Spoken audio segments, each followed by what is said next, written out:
Presentamos En Tres Puntos. Flavio Gutiérrez. Ustedes y nuestros invitados analizarán el acontecer nacional e internacional, hechos e ideas que ocupan la atención de la sociedad. Un aporte al debate en busca de soluciones a los asuntos nacionales e internacionales actualizados. En Tres Puntos. Muy buenas noches, amigas y amigos de su programa En Tres Puntos. Hoy lunes, iniciando la semana. Iniciando la semana con un entrevistado, un amigo de nuestro programa que siempre está presente en los momentos donde tenemos que dar esas opiniones para el pueblo y dar a conocer lo que sería orientación también dentro del proceso. Hoy tenemos al licenciado Cándido Mercedes, donde va a estar con nosotros analizando dos discursos. Veníamos a analizar un discurso que era el del presidente Luis Abinader de la semana pasada y hoy se suma el del profesor, licenciado, doctor Leonel Fernández, donde vamos también a tratar ese tema en la noche de hoy. Buenas noches, jóvenes. Buenas noches, profesor. Buenas noches, Flavio. Buenas noches, Buenas Guillermo. Buenas noches, Cándido. Pero yo de buena gente para seguirlo fluyendo, porque a mí me dijeron que es más feliz el que da que el que recibe. ¿Sí o no? Sí. ¿Eh? Sí. También. Pero vamos a celebrar todas esas. Ustedes van a invitar a 2 o 3 gente de PC Muchas a gracias, discutir maestro. ese Sí, libro. muchas gracias, profesor. Mire. Y Agradecer. nada más se lo voy a dar a Guillermo. Mírenlo ahí. Ese es un estudio exhaustivo que acaba de hacer PC. Diagnóstico sobre percepción de violencia y delincuencia. Bien. Óigame, ¿en qué lugares? Herrera. No. Primero, Bonao, provincia de Espaillá, La Vega, San Francisco, Santiago y Puerto Plata. Y la provincia de Santo Y Domingo. el Gran Santo Domingo. Espérese, y la provincia de Santo Domingo. O sea, mire, donde está la mayor vecindad poblacional. Después está, ¿cuál? El Distrito Nacional, con los 18 barrios más Violento. con mayor vecindad poblacional.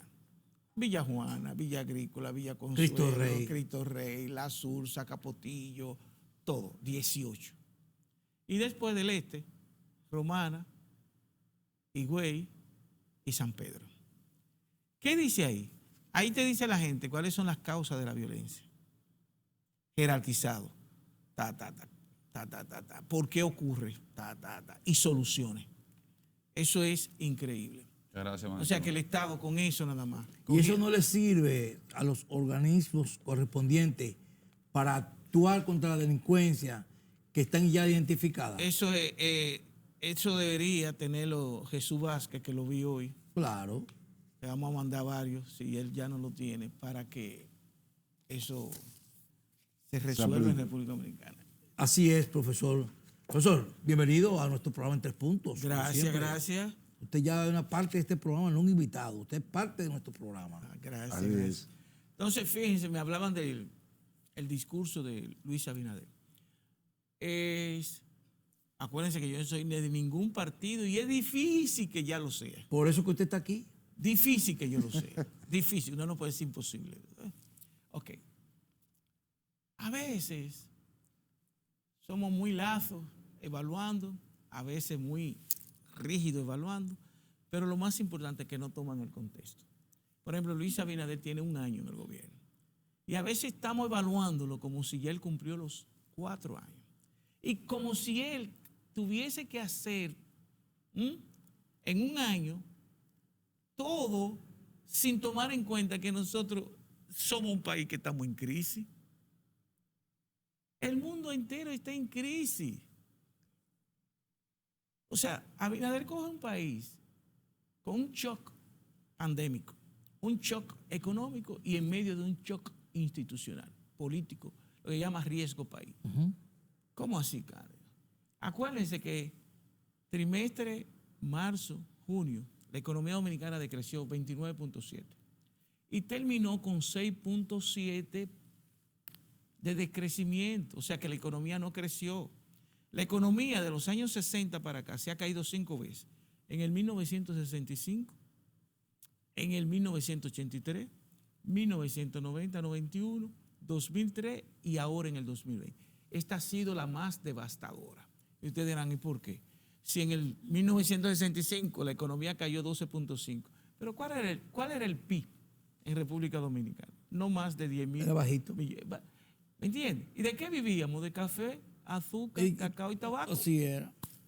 Pero estamos hablando que aquí colapsó 100% el turismo.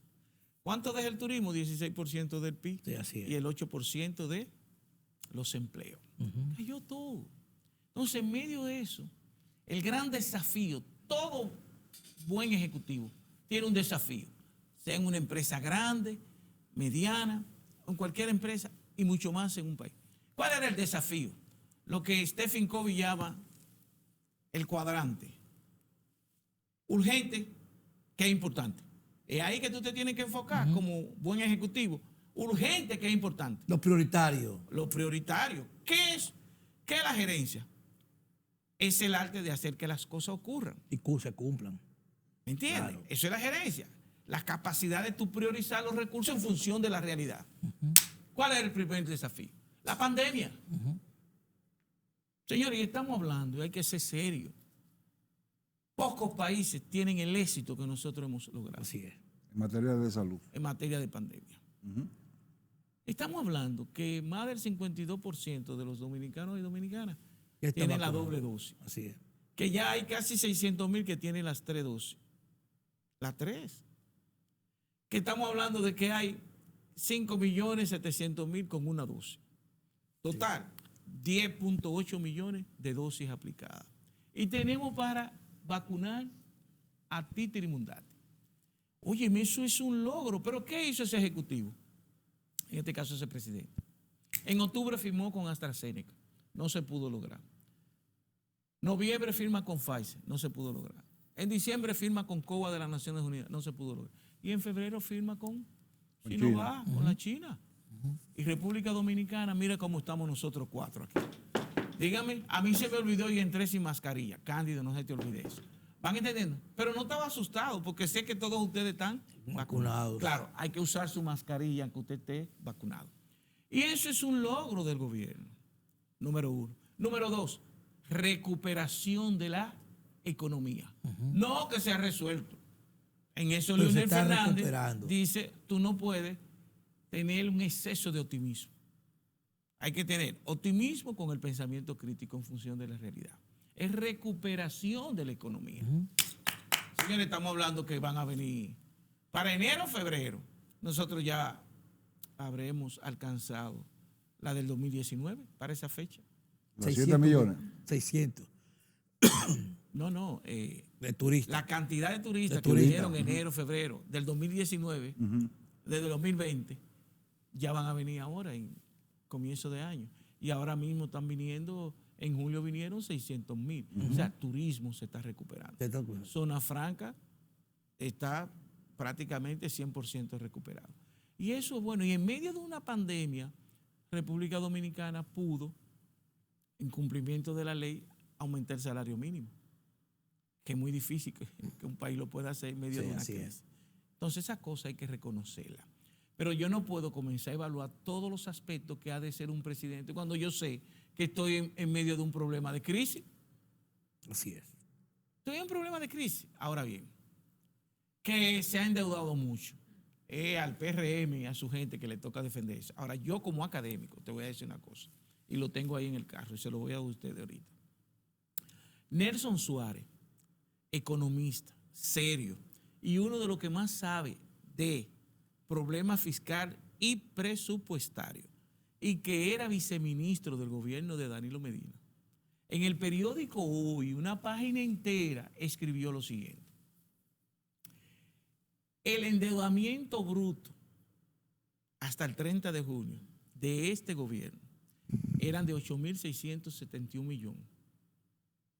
Endeudamiento bruto. Ahora bien, el gobierno de Abinader pagó de capital, como consecuencia de la deuda de los gobiernos anteriores, 4.684 millones. Entonces pone deuda, endeudamiento neto, 3.900. Porque, por ejemplo, usted me coge 5.000 pesos a mí, yo le voy pagando. Después usted me pide 1.000 pesos más. Si yo quiero ser mala fe, digo que usted quiere ser mala fe, dice, me debe 6,000, pero yo le pagué 3,000.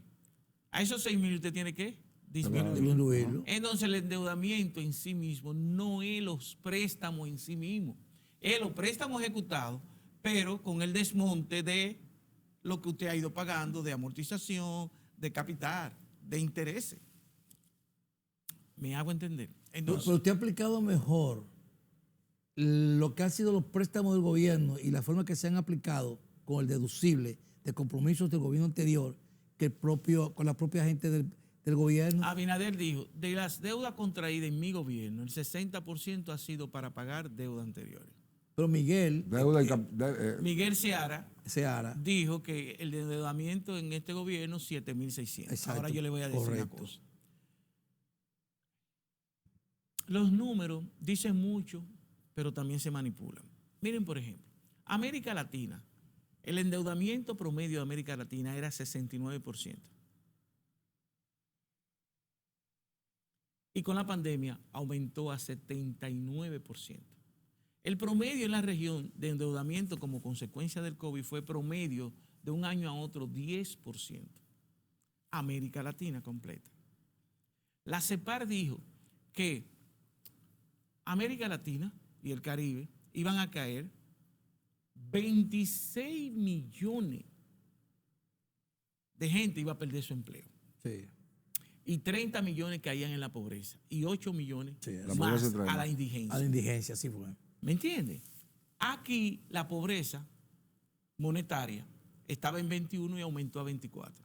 Eso quiere decir 235,000. En medio de una crisis, cuando tú lo comparas con el promedio de América Latina, no estoy diciendo que bueno, porque uno solo que caiga en la pobreza o la indigencia es malo, como uno solo que se muera de COVID es malo. Ahora, cuando tú tomas en cuenta, eso es lo que llama la cultura del acuario, que tú nada más no te miras tu ombligo, sino que también tú miras los ombligos de los demás. Tú te das cuenta a veces si tu ombligo es el mejor, si tu ombligo está en el medio o si tu ombligo es el peor. Entonces, cuando tú miras la situación pandémica de América Latina y el Caribe y del mundo, República Dominicana es de lo más exitoso. Sí, es cierto. Sí es. Y el tercero del mundo ahora mismo, siendo un país pobre y vulnerable. Por eso hay que despreciar al ser humano dominicano que no se haya vacunado. Porque cada vacuna de esas está en promedio entre 10 y 19 dólares. Nos las están dando gratis, sentadito, sin cogesor. Óyeme, caballero, no seas irresponsable. Tú sabes que tú puedes enfermar a uno y morirte tú y matar a tu familia. O sea, todo eso se ha logrado. La recuperación no es que nosotros estamos como en el 2019. Ahora, ¿qué dice el Fondo Monetario Internacional? Que la economía dominicana va a crecer 5.5. El Banco Central te dice mínimo 7 y máximo 9. El Banco Central. No importa, pero va a crecer. Mientras otras economías, el promedio en América Latina, dice la CEPAL, va a ser de 3%, promedio. Sin embargo, República Dominicana 5.7. Tiene 6. Yo oí a Leonel Fernández, que no es economista, decir que no, que el crecimiento va a ser 0.39, porque lo que hubo fue el crecimiento de enero a mayo de 13.5 es un rebrote, es decir, comparando la economía, el crecimiento de la economía de enero a mayo de ahora con enero a mayo del 2020. Que no hubo economía. Que no hubo economía. Eso, claro, no se puede tomar en cuenta. No, eso es atípico. Ahora, de que va a crecer 5%, lo dicen todos los organismos internacionales. Ya lo acaba de decir CEPAL, lo acaba de decir Fondo Monetario Internacional. Me hago entender. Entonces a mí me da pena Leonel fue ahí, se manejó muy, muy bien, entonces, pero opositor y de la vieja guardia, de un liderazgo que ya no, la sociedad dominicana ya no, ese tipo de liderazgo no se puede, no podemos seguir motorizándolo, ese tipo de liderazgo, no. ¿Por qué? Porque la democracia es un proyecto en constante construcción. Mañana usted puede hacer muchas cosas, pero como yo aspiro, yo puedo hacer más, porque siempre habrá cosas que hacer, o siempre va a haber, todo lo que el ser humano hace se puede mejorar. Usted lo puede hacer excelente y mañana el tiempo acusa un nuevo desafío y a mí me toca ese desafío. Fíjense entonces, la evolución. ¿Cómo es el ser humano? La esperanza de vida del dominicano hasta los otros días, en los años 60 era 53 años. Hoy estamos hablando de 73, 74. hemos ido evolucionando. No al ritmo que muchos países de América Latina lo han alcanzado. Costa Rica, Panamá, Chile, Uruguay ya están casi en 80 años de Argentina. esperanza de vida nacer. Argentina hace mucho que tengo 80. Ve, entonces, a veces queremos, solo cuando la cosa es muy visible, demasiado ostensible, es que la oposición admite algo. Pero siempre ahí viene. No obstante, sin embargo, pero, este momento es para tú ver, darle razón a la esperanza. Pero sociológicamente, por ejemplo, haciendo una fusión del discurso de Luis Abinader y lo que fue el discurso breve de 35 y tantos minutos del profesor Leonel Fernández, en esa fusión, ¿cómo lo vería usted? Porque lo que hace es, en un cierto punto, poner su punto de vista oposicional muy ligero, sin embargo, le da fuerza al discurso de Luis Abinader con las 12 propuestas, le da fuerza con la realización prácticamente en los préstamos. Le explicó que el PIB en este momento está en un 69, cuando estaba en un 53, el PIB, Producto Bruto Interno. Entonces hace una variación ahí. Mira. Sin embargo, en los demás puntos le da fuerza a Luis Abinader. Es que Leonel es muy inteligente, pero sin embargo al final se cae. Él te dice, del 96, en mi gobierno, nosotros hicimos reformas para el problema de la transparencia. Sí, es que no bastan. Yo he dicho en todos los escenarios que en los últimos 20 años, quizás República Dominicana es líder en materia de la plataforma normativa, jurídica, para el asentamiento de la vida pública. Muchas leyes que llevaban al control del Estado. Ahora bien, el tigueraje de los que han dirigido el Estado Dominicano, aun cuando hicieron esas leyes, la burlaban. La burlaban. La burlaban de manera grosera. Por ejemplo, Leonel Fernández no es un intelectual y abogado. Sí. Ajá. Y Leonel Fernández no le dio una potestad a Félix Bautista con algo que era ilegal, que en otro país a Leonel Fernández lo hubiesen sacado del poder. Eso de la Sunlan en un país con sólidas instituciones, donde las reglas del juego se respetan, el Congreso debió quitarlo. Sí. ¿Y qué hizo Leonel al final? Que vino y evaluó la Suprema Corte de Justicia y a los 3 jueces que jugaron su papel de manera correcta, ética, jurídicamente, entonces a esos 3 fue que él sacó. Ese es este país. Pero entonces creen que uno no tiene memoria. Por eso que uno de los males grandes de nosotros los dominicanos es eso, que no le damos seguimiento a las cosas. Y el que lo hizo un desastre hace 8 o 10 años, ahora se te presenta como que es el paladín de todas las cosas bien hechas. Y de la democracia. Óyeme, eso de la Sunlan, ¿y quién se dio cuenta? Jaime Aristi y el otro economista. Buscando mercado de capitales. Oh, mira, sí. Sunlan, República Dominicana. Pero eso estaba prohibido. Y había un acuerdo con el Fondo Monetario Internacional donde había un techo de deuda. Calladito, 130 millones de dólares. ¿Y no sería que en ese discurso, antes de irnos a la pausa, Leonel quería decirle a Luis que él fue que puso la plataforma, tanto en todo lo que es... No, porque él quiso decir, usted sabe que parte de la reforma de Abinader que él plantea tiene que ver con la transparencia.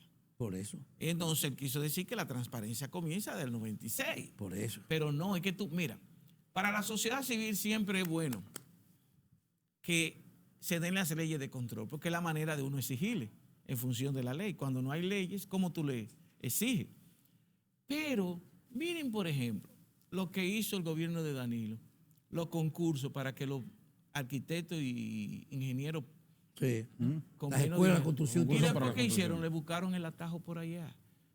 Porque hay muchísimas figuras jurídicas que tienen que ver con la corrupción que no es en los libros que están. Cuando ese señor me da soborno a mí, eso no está en los libros. Eso sí se descubre porque él me denuncia o alguien denuncia. No, que a Cándido le dieron 200 millones. Pero entonces yo digo, ¿de dónde me dieron 200? Pero los 200 millones fue en efectivo. Así es. Vámonos, con su permiso, profesor Cándido Mercedes, a nuestra primera pausa comercial y regresamos con más temas que tenemos, hay mucho que hablar. Vamos arriba.